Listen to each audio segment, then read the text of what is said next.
If talent management is the identification of individuals that we call talent, we need to look at a couple of factors that are critical in that. Talent tends to be defined as being a mixture of two things, and that's good performance and good potential. Now, the performance bit tends to be fairly straightforward. You think, does someone do a good job? Are they productive? Is it high quality, and so on? Then you can expand the performance bit to be, well, maybe not just what they do, but how they do it. So thinking about behaviours, because we've all come across people that are really good at delivery and they just kill everybody on the way. So what we would tend to say is performance should be delivery and how you do it. The more difficult part, and people tend to shy away from this, is the potential. And you say to someone, have they got potential for a new role, for a higher level, something like that? And if you ask the definition, they'll go, oh, it's good performance. You know, you want good performance. You go, yes, but performance is performance. What's potential? And research would tend to indicate that predictors for potential are a number of behaviours. And just very quickly, there'd be things like the ability to work with ambiguity.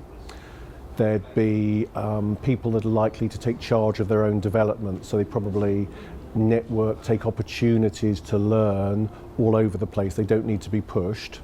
And then there's something about just sneaking back into the performance end. It's regularly high performing, so it's not unusual to be operating at a high level. And if you can start to measure those things, then you're able to measure performance, potential, and some people have come across a tool called a 9-box grid, and that's where you plot, and people don't like to be put in boxes, but you plot performance against potential, and if you've got high levels of both, you'd be in the top right-hand corner, and those would be the people that you would say are likely to be ready for a new opportunity, moving on to something better. You'd say that those that were in the middle-ish are, you know, solid performers, and probably you'd be wanting to develop those further so they're ready for future opportunities, and hopefully they'll move up into the top corner. And then there's the bottom corner, but there you've got people with performance issues. Now that could be for a number of reasons. That could be because you're a square peg in a round hole, so let's just move you onto something and explore that. It could be that you're new to a role, because you'd expect if you've been promoted already and you're into a new role, your performance is down as you're finding your feet. You haven't got potential for anything else at the moment because you are at your potential. And then of course there's the dodgy bit, which is really difficult, is actually you're a poor person and we need to manage you out. Now, there are two ways of doing that. There's a good way and there's a bad way. So the fact that you are a poor performer shouldn't mean it's automatically a dreadful experience. Organisations ought to work in partnership with the individual to manage an exit strategy, having tried to develop them and solve it.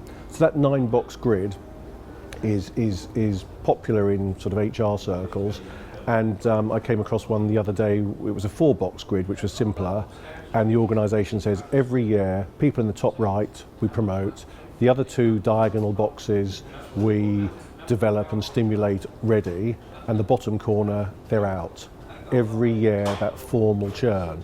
Now if that's the culture and the expectation, then I don't see there's anything wrong with that.